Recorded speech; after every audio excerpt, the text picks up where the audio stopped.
and welcome to the Memorial Day ceremony hosted by the Robert H. Burns American Legion Post number 16. My name is Dennis Charlesworth, and I am the commander of Post 16. I am extremely proud to represent the members of Post 16 on this solemn occasion, and will be your master of ceremonies for this event. I officially call this ceremony to order with the invocation presented by Post 16 Chaplain John Canty. Please stand if able and remove your cover. O God, eternal, before whom each generation rise and fall and pass away, we bow before you in gratitude as we remember our heritage in this land. We thank you for men and women who lives in service and keeps the fabric of our nation together. Save us from assuming that homage is the substitute for service. Teach us to be afraid of none but you, afraid in the words and of justice. Inspire us by the example of those who love this land, which we love, and whom labor, relationship within the nations help us to further only those purposes that will promote unity and justice and further in coming of your kingdom on earth. Especially help us overcome the hatred, cruelty, and rejection of others who may be different than we are. We pray in your name. Amen. Amen. The colors will now be presented by the St. Tammany Honor Guard, consisting of members of American Legion Post 16 and VFW Post 8290 and 8720.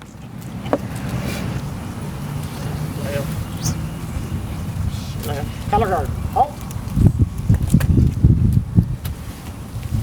Left, face. Face in, colors.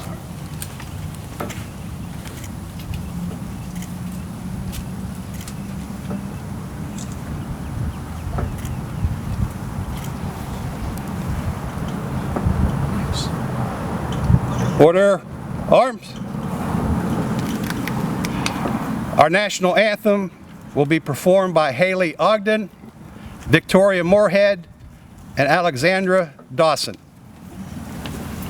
Oh, say, can you see by the dawn's early light what so proudly we hailed at the twilight's last gleaming, whose broad stripes and bright stars through the perilous fight for the ramparts we watched were so gallantly streaming, and the rocket's red glare, the bombs bursting in air, gave proof through the night that our flag was still there. Oh, say does that star-spangled banner yet wave for the land of the free and the home of the brave. Little Miss Poppy, Madeline Ogden, and Auxiliary Junior Cecilia Ogden will lead us in the Pledge of Allegiance. Please remove your cover.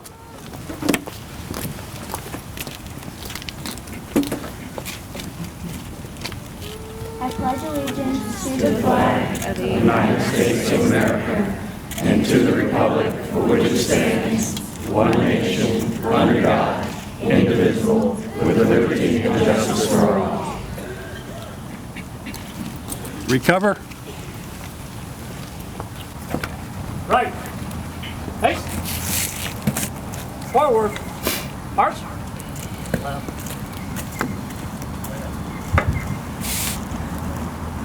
At this time, I'm pleased to introduce Lane Carson, Post 16 Judge Advocate, and founder of the St. Tammany Veterans Foundation, Incorporated. Lane has been an invaluable member of the Post, instrumental in planning and coordinating the ceremony, and vital to the recognition of veterans throughout the St. Tammany area with the St. Tammany Veterans Foundation. Lane will introduce our distinguished guests. Lane? Thank you, Commander. First, please take your seats and get comfortable on this beautiful Memorial Day. And what a great day that we have today to come out and honor our fallen heroes. We have two of our elected officials here today that I want to introduce. Mark Wright's here too, Lane. Mark Wright just showed up. Three elected officials that I want to introduce to you that have been strong supporters of our veterans and our military. The first, of course, is our parish president, Mike Cooper. Would you please come up, Mike, and say a few words to the good folks?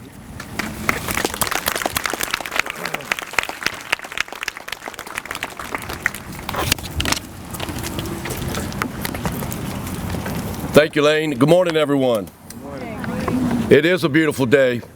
It's a beautiful day in Covington, a beautiful day in St. Tammany, a beautiful day in the United States of America. Thank you all for being here today to honor our fallen heroes who have paid the ultimate price for our freedom. I'd like to thank Lane Carson. I'd like to thank Commander Charlesworth and the American Legion Post 16 for year after year providing this ceremony so that we can honor our fallen heroes. Many thanks to them.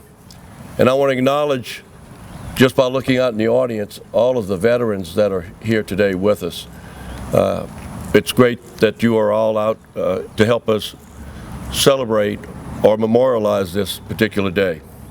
For many families across America, and here in our own communities in St. Tammany, Memorial Day serves as a reminder of loved ones who have passed. Their sacrifice should not only be honored and remembered today, but each and every day. Too many mothers, fathers, siblings, children are forced to experience the loss of a loved one in the line of duty. For them, Memorial Day is oftentimes a day of grief. Today, we're recognizing those families here today who have lost a loved one serving our country. I want you to know that you're not alone. I want you to know that your community and neighbors stand beside you with love and gratitude. Your courage and grace are inspiring for us all. On behalf of all of the citizens of St. Tammany, our prayers are with you, our Gold Star families, on this day. God bless you, and God bless America.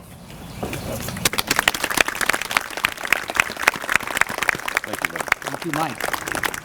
Thank you, Mike. We next have a good friend of mine and a fellow that I've known for a long time, our district attorney, Warren Montgomery.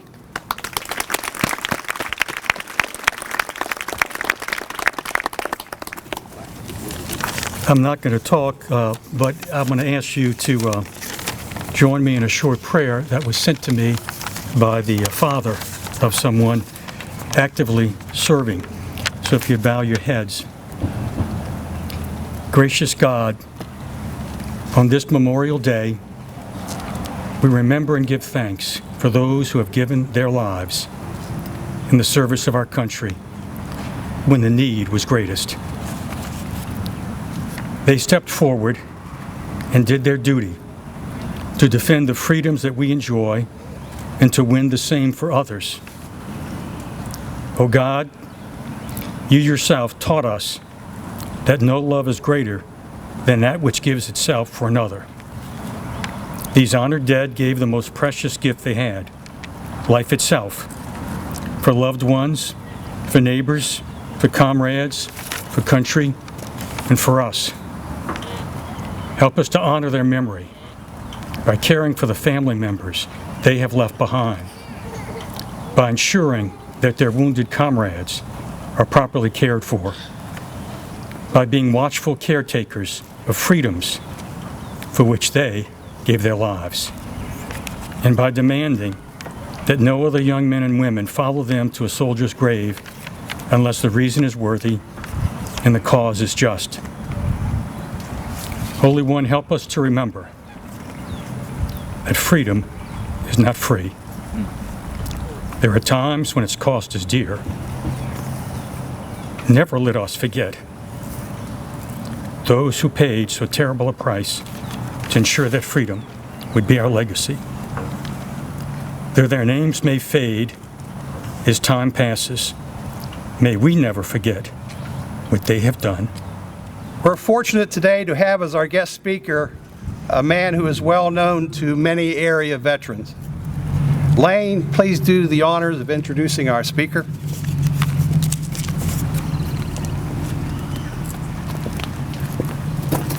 Thank you, Commander. Matt Cole is from Mandeville, and he served in the Marine Corps from 1999 to 2006 with a combined 4 years of active duty and 2 years reserve. He was a crew chief of an amphibious assault vehicle commonly known as an Amtrak. On May 17, 2005, while on his second combat tour in Iraq, Matt was wounded in action when enemy insurgents fired mortars into his forward operating base. Corporal Cole was hit with shrapnel in the back and right lung, resulting in a spinal cord injury and collapsed lung. After rehabilitation, Matt returned home to Covington just 3 weeks after Hurricane Katrina and was medically retired in 2006. He then began helping other disabled veterans by volunteering with Support Our War Heroes Foundation, Wounded War Heroes of America, in addition to volunteering. And Matt, because I know this the best, he worked for me many years ago with the Louisiana Department of Veterans Affairs as our Veteran Service Officer right here in Covington and West St. Tammany. Matt's work with nonprofit foundations and as a Veteran Service Officer earned him the 2011 Louisiana Veteran of the Year, the 2013 Southeast Louisiana Veterans Service Officer of the Year, the 2013 Active Partnership Disabled Employee of the Year, and the 2018 Safari Club International Pathfinder Award.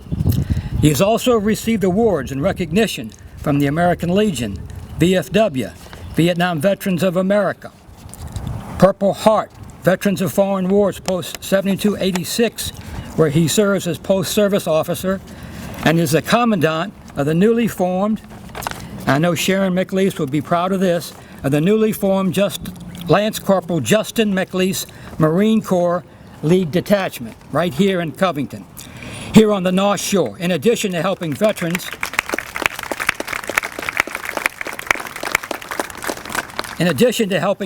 Matt serves as an elder at his church and as an assistant youth softball coach. Matt currently resides in Covington with his beautiful wife Kim and their 3 young children. Let's give Matt a big, rousing Memorial Day applause.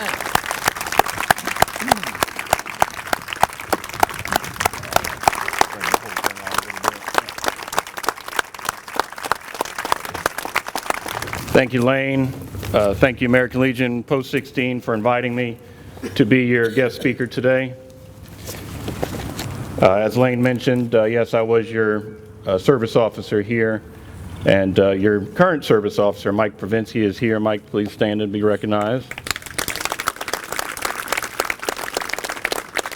He's doing a fine job there in Covington, and of course I have to take this opportunity for you veterans who have not gone to the office to take advantage of your VA benefits. You need to do so, because those are your benefits that you earned because you actually did something for this country. So shortly after the Civil War, organizations in the North and the South gathered in the spring to decorate the graves of the war dead. Eventually, Decoration Day, as it became known, was observed on May 30th because flowers would be in bloom across the country. After World War I, Decoration Day expanded to honor those who died in all American wars, and in 1971, Congress declared Memorial Day a national holiday.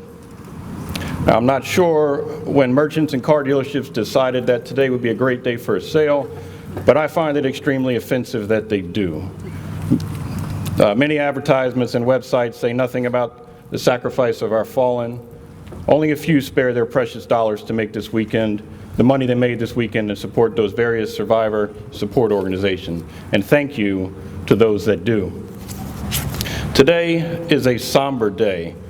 For those of us who personally knew someone who was killed in action, once again, we will be reliving those memories and share the grief with the family, friends, and comrades of those true American heroes. And heroes they are. Their spirits live on at high school football fields and on the rivers and woods where they would hunt and fish, and the many lives they touched helping impoverished people all over the world. Many of them were killed facing the enemy head-on and were decorated for doing so. Just as we have Sharon and Daniel McLeese here, Justin was awarded the Bronze Star with Combat V for Valor as he was facing the enemy head-on and saving lives. Lisa Kirk is here. Jeffrey Kirk was awarded the Silver Star. He was wounded before he was killed in action. He has 2 Purple Hearts. These are real heroes. It's hard to believe that we are quickly approaching the 20th anniversary of the war on the terror attacks of September 11, 2001, which thrusted us into the longest war in American history, running nearly twice as long as the known U.S. involvement in Vietnam. Just like Vietnam, the media has had their way with presenting the war. Just like Vietnam, the politicians have had their way of screwing things up. My friend and fellow Marine Sam Baumgartner says it best. The similarities between Vietnam and the war on terror are that the common foundation of veteran sacrifice is love of country. This devotion is completely separate and apart from the politics of the moment in which his or her sacrifice is made. In modern times, just as 50 years ago, the distinguishment can be blurred or even non-existent to the general public and the politicians they elect. However, it is never a question for those who put themselves in harm's way and give their lives for this nation. It is that unconditional sacrifice that we are bound to honor no matter who we are or what our politics may be. This is what sets us apart as Americans. 50% of us disagree 100% of the time. But for the sacrifice of veterans who place their devotion to their country over their personal feelings, America would cease to exist. On February 24, 1981, President Ronald Reagan presented the Medal of Honor to Master Sergeant Roy Benavides for his heroic actions in Vietnam. President Reagan started his remarks with, and I quote, "Several years ago, we brought home a group of American fighting men who had obeyed their country's call and who had fought as bravely and as well as any Americans in our history. They came home without a victory, not because they had been defeated, but because they had been denied permission to win. They were greeted by no parades, no bands, no waving of the flag they had so nobly served. There had been no thank you for their sacrifice. There's been no effort to honor and thus give pride to the families of more than 57,000 young men who gave their lives in that faraway war."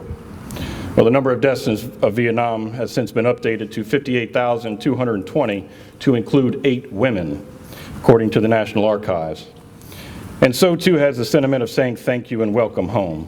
With that being said, Vietnam veterans, please stand or wave your hand to be recognized.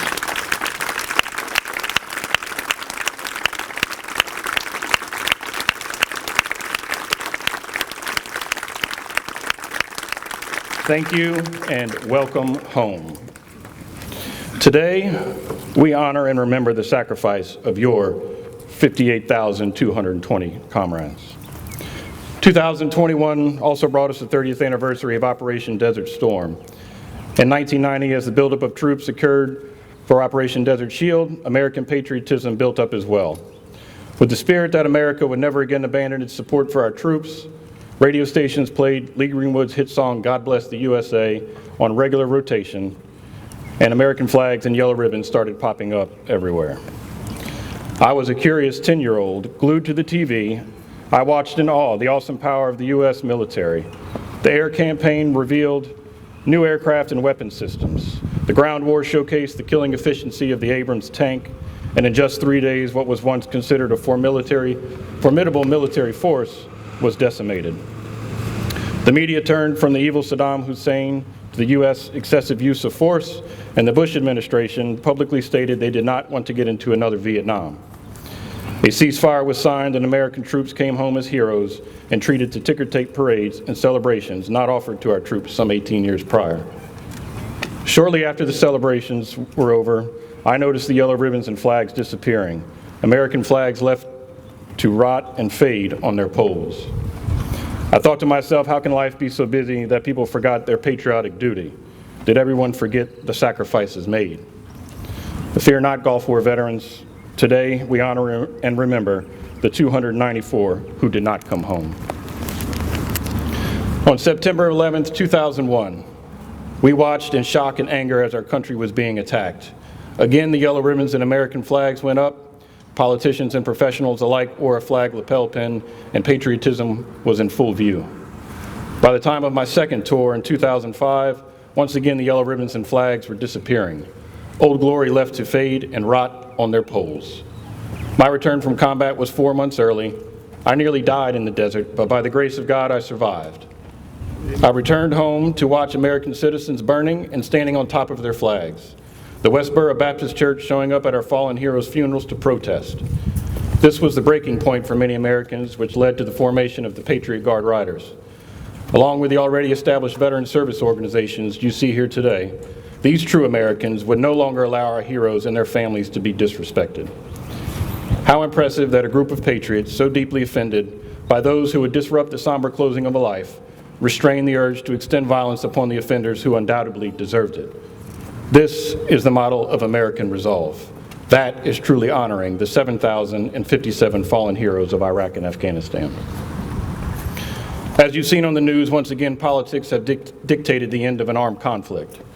However, I cannot rest easy, for the United States of America still has many enemies who would love to see us fall.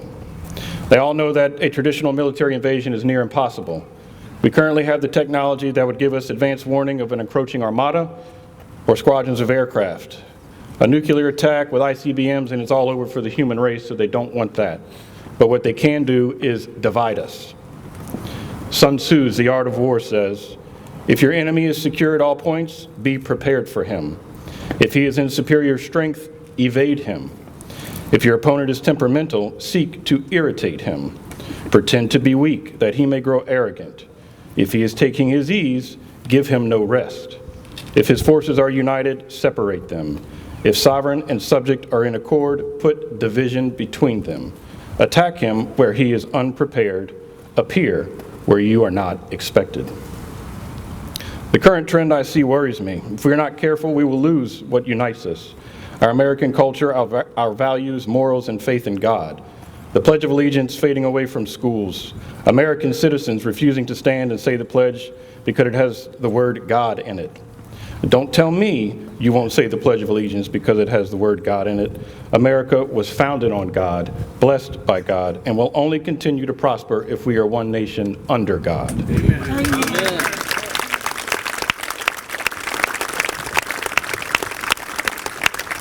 And I say to those Americans, if you do not pledge your allegiance to the flag of the United States of America, then whom do you pledge your allegiance to? The pledge is an oath to our countrymen and to this republic. Even before Colin Kaepernick first kneeled, how many of you noticed the lack of respect during our national anthem at various events? The first thing I noticed was a number of people without their hand over their heart. People talking, laughing, texting, and carrying on like this is a bother. Just like yellow ribbons and American flags fading and rotting away, so too is patriotic pride. It is up to us here today to educate these fair-weathered Americans. The words of the Pledge of Allegiance do not need to be changed to appease the atheist. The national anthem does not need to be changed because it is difficult to sing. We can educate our children, friends, and neighbors where the Pledge of Allegiance came from and how and why it was changed from its original version. The words of the national anthem only make sense if you can imagine being Francis Scott Key as he watched the bombs bursting in air over Fort McHenry and the Americans who bravely kept the flag still there. Then you will realize the words relate to the present day just as well as they did in 1814. As American citizens, it is our duty and respect It is our duty to respect, support, and defend the freedom of speech, religion, and expression, but how does it feel to enjoy freedom at the expense of my buddy's life? Standing and placing your hand over your heart is to honor all who sacrificed for this country. From the Boston Massacre to the 56 men who signed the Declaration of Independence, to the latest brave servicemen to die on the War on Terror, and the most recent first responder to die in the line of duty. You all know the American flag is much more than 13 red and white stripes, blue field with 50 stars. When fabric is dyed and sewn into the stars and stripes, it becomes sacred. It is the battle color of the United States and the mort cloth that drapes our caskets. Our freedom to gather here today is granted by the blood of our forefathers, grandparents, parents, sons, and daughters. America was born by God's grace. He saw our flag and liked it. How else could a ragtag militia of colonists beat the most powerful army in the world? Old Glory is that guiding light of freedom and opportunity. Let's keep it that way. Let's not allow any more American culture to be stripped away. Far too many children today are being raised by iPads with no discipline, morals, and faith. Are we to become a nation of fat, lazy, whiny babies to the point we can no longer defend ourselves? From the beginning of recorded history, weak nations were preyed upon and conquered. We are a nation of good. However, we are preyed upon by evil. And it's clear to me today, as it was in my grandparents' era, those that wish to do us harm must be stopped at all cost. There are groups in this country that don't think like you and I. Social media, outside entities, and yes, government agencies think they know what's best for our children. Many educators have been quoted in saying, "It's not what's in new textbooks that scares me, it's what's not in it." 244 years of this country's history is far too immature to erase who and what you don't like. The late U.S. naval officer, aeronautical engineer, and author Robert A. Heinlein said, "A generation which ignores history has no past and no future." Another great author, George Orwell, said, "The most effective way to destroy people is to deny and obliterate their own understanding of their history." Mentioning George Orwell, I can't help but make the comparison of his most famous book, 1984. And who would have thought Big Brother would be the corporations, big tech, and media rolled into something that fits into your pocket, making us dependent on everyday products and prescription medications made in Sun Tzu's homeland. After all, Sun Tzu said, "The supreme art of war is to subdue the enemy without fighting." Think about that. Let's not let history books erase the fact that another ancient culture once attacked us and woke a sleeping giant. When will the rest of America wake up and see our dependence on another country will only lead to more control, but not from our constitutional government? I believe in peace through strength. We need a well-funded, properly outfitted, and well-trained military. Believe me, I do not want to see us engaged in conflict, for it's those that have fought for it. Life has a special flavor that the protected will never know. You have never lived until you have almost died. And it is us, veterans, especially the wounded, that pray for peace most of all, because we have to suffer the wounds of war. It is said that there are no atheists in foxholes, and there are no politicians either. Politics are for the ballot box. The men and women we honor voted their lives when they answered the nation's call. We are forever bound to honor and sacrifice, no matter our political leanings.